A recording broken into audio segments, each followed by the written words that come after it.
CJ Flyer back to fire another YouTube video. The Dallas Mavericks did it. They beat the Memphis Grizzlies last night. They made it into the NBA Cup single elimination bracket. And they also made it to the third seed in the West, just like I predicted, except I thought it was going to happen closer to the week of Christmas. It happened less than the week that I made the prediction. So here we are, Dallas Mavericks looking hot. I gotta say, I'm feeling great. Feeling real great as a Dallas Mavericks fan right now. If we go ahead and take a look at the schedule once again, the Mavs, of course, now on a 5-game win streak, have won 9 of the last 10, and that one loss was a loss in overtime on the road against the Heat without Luka, without a couple other key players, and with Kyrie choking, missing one of the 2 free throws at the end of regulation. Had he made both free throws, there's a pretty good likelihood that the Mavs would have won that game as well. So it's about as close as you can get without winning the game, is what I'm trying to say. So that being said, Mavs good enough to advance to the single elimination bracket for the NBA Cup as the wild card seed. They did not win their group. The Warriors did. They won the tiebreaker. Both teams 3 wins, 1 loss. But the Warriors did beat the Mavs, so they get that tiebreaker to win the group. But the Mavs, however, had a huge point differential, getting them in as the 4th seed in the West for the NBA Cup. And I realized something after they advanced last night, that being that perhaps this hurts them in the regular season as far as the standings, because coincidentally, if we go ahead and take a look at the NBA Cup bracket here, they're matched up against the Oklahoma City Thunder in OKC. And someone correct me in the comments if I am remembering this incorrectly, but I do believe that whoever loses these first round games ends up playing the loser of the other first round game in their conference. So, for example, if the Thunder won this game and the Rockets won this game, then the Mavs would have to play the Warriors. I believe that's how they have the scheduling worked out. Could be wrong on that. Let me know if I'm wrong.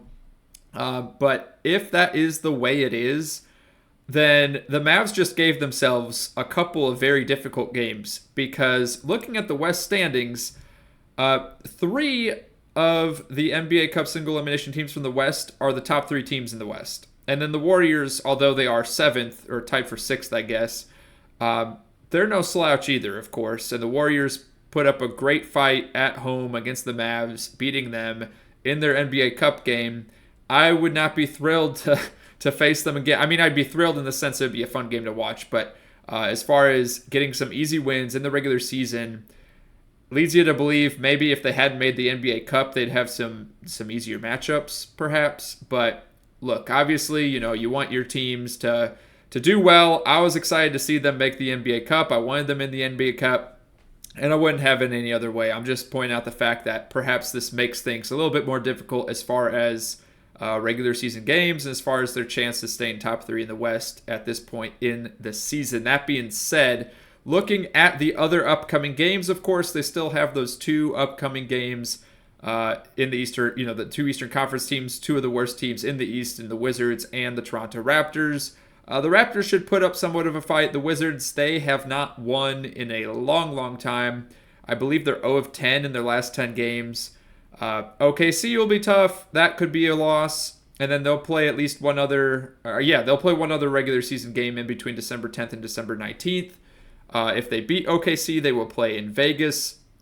And my assumption, again, I don't want to get too much, deep dive into conspiracy theories here or anything, but we all know that LeBron James and Steph Curry are great for ratings for the NBA. I'm talking TV ratings.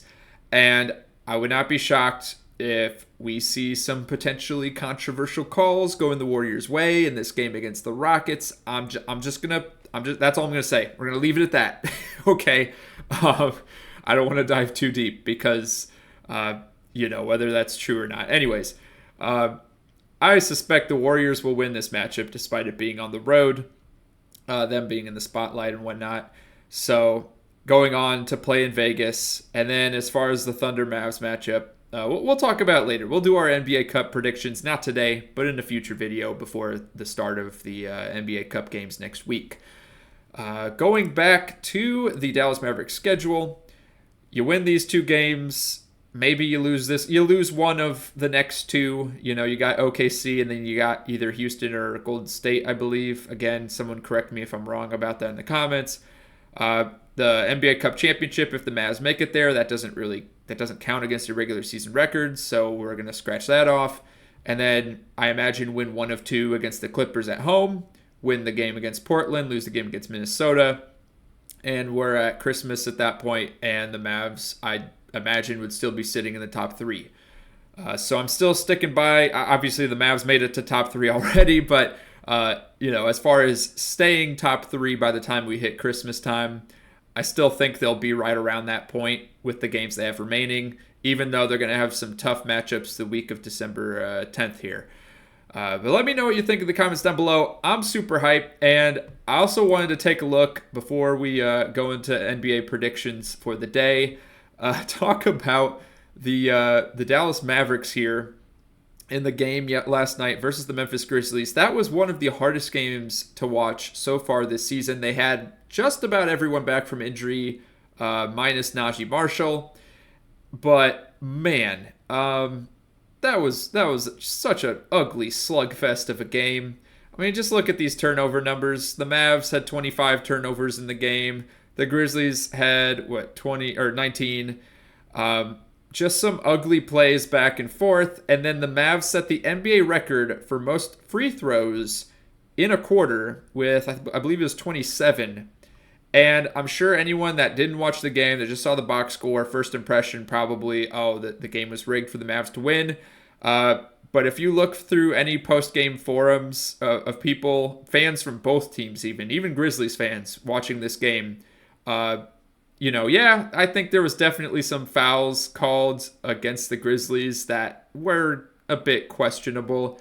But there were so many plays where players, especially Marcus Smart, just doing some really questionable decision making with the reach-ins and it was a pretty disappointing effort by the Grizzlies in the fourth quarter. That was their game to lose, and they lost it.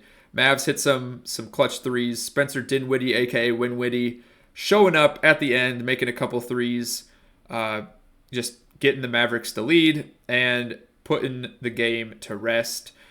And very exciting to see the hustle, too, from P.J. Washington. That was outstanding at the last 5 minutes of that game. Shout out to P.J. Washington, 18 points, 8 rebounds, 7 assists, a steal, and 2 blocks. Luka, of course, having a great game, as always. The assist numbers were a bit low, but you can see the wealth was distributed in regards to assists amongst the other players. Dinwiddie with 4, P.J. Washington with 7.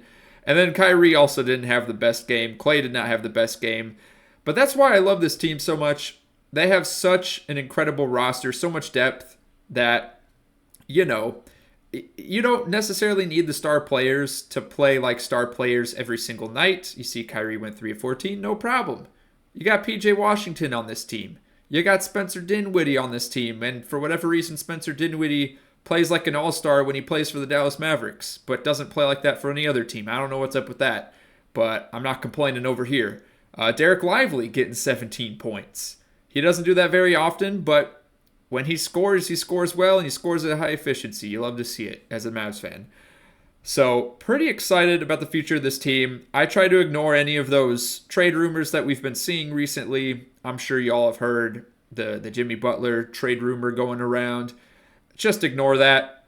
I might make a video about that later this week, but just in this video, let's not even talk about it. Let's pretend it doesn't even exist. It seems to me it's pure speculation anyways, but again, I might dive deeper in a video later this week. Let me know what you think about the Mavs making the NBA Cup and their chances to stay at top 3 in the West. I, again, am pretty hype, and I've been seeing your guys' comments, and it is really fun to celebrate together as Mavs fans here, seeing Dallas do what they do. One last thing before we get into the daily predictions. I am using a new microphone, if you couldn't tell. We had been using a 10-year-old Blue Snowball mic. We're using a Blue Yeti Nano now. Let me know what you think of the audio quality. I have not installed a pop filter yet. I'm planning on ordering one, but I was listening to it beforehand. I just did a very quick, like 10-second test. I don't think I need a pop filter. I don't know. Let me know. Let me know how it sounds. I think if anything, it removes the echo in the room that the Blue Snowball had that I was using. So let me know your thoughts on that.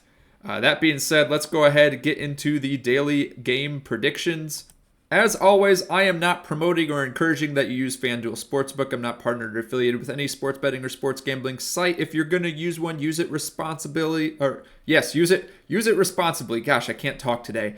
I'm just sharing my opinion for fun. I think this is something cool to do. We compare my predictions to the FanDuel Sportsbook betting favorite of the day, and we're keeping score. And we were up a couple games the other day. However, after last night's slate of games, we're now tied.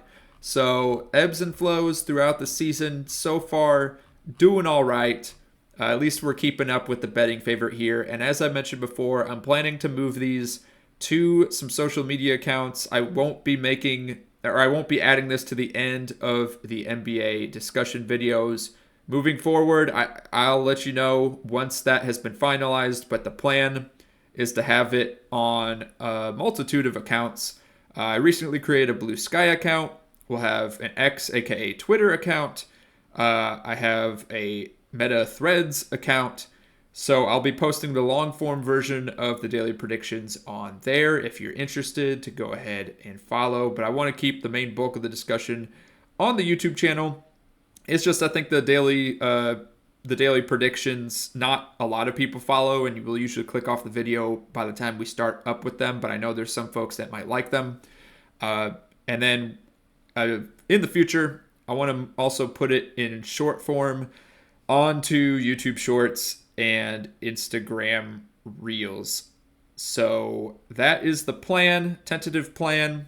Again, I'll let you know when it's all finalized. I know I mentioned yesterday there's plans to move this to social media accounts and shorts. I'm just diving more into detail about what that plan actually entails today. And that being said, if you want to go ahead and follow me on there, if you want to see more live reactions, if you will, I don't post a lot, at least not at the moment, but I do post more than, I make YouTube videos, of course. It's easier to type on the phone keyboard than it is to get to the recording studio and start going. But anyways, enough rambling. Pistons and Celtics. Obviously, we're taking the Celtics on that one. Nets and Pacers. That could be an interesting matchup. The Nets obviously dealing with some injuries, but so are the Pacers. We'll take the Pacers on the road. I think it's going to be a tough matchup for them. But with the Nets injuries, I see the Pacers getting it done. Lakers and Heat. Lakers have been struggling recently. We're going to give this one to the Miami Heat. Magic and Sixers, definitely going with the Magic. And I just realized Paolo might be coming back soon. So even though the Magic haven't quite cracked that top two in the East yet, they're cooking without Paolo. When Paolo gets back, it's going to get real interesting real fast for the Eastern Conference. Hawks and Bucks, we'll take the Bucks at home. They've been cooking recently. And then the Timberwolves at the Clippers. That should be a fun contest as well. The Clippers getting the win last night. Second night of a back-to-back. The Timberwolves played 2 days ago. We will give this one to the Timberwolves, having that added rest in LA. And then for the betting favorite, of course, I already gave my disclaimer. Let's go ahead and take a look at the odds. Celtics favored by double digits. Indiana favored on the road. Miami favored at home. Orlando favored on the road. Milwaukee favored at home. Minnesota favored on the road. So we are right in line with the betting favorites for today. So we're not going to fall behind or go ahead of the score today. Let me know your thoughts and comments down below and click one of the videos on your screen now for some more NBA discussion.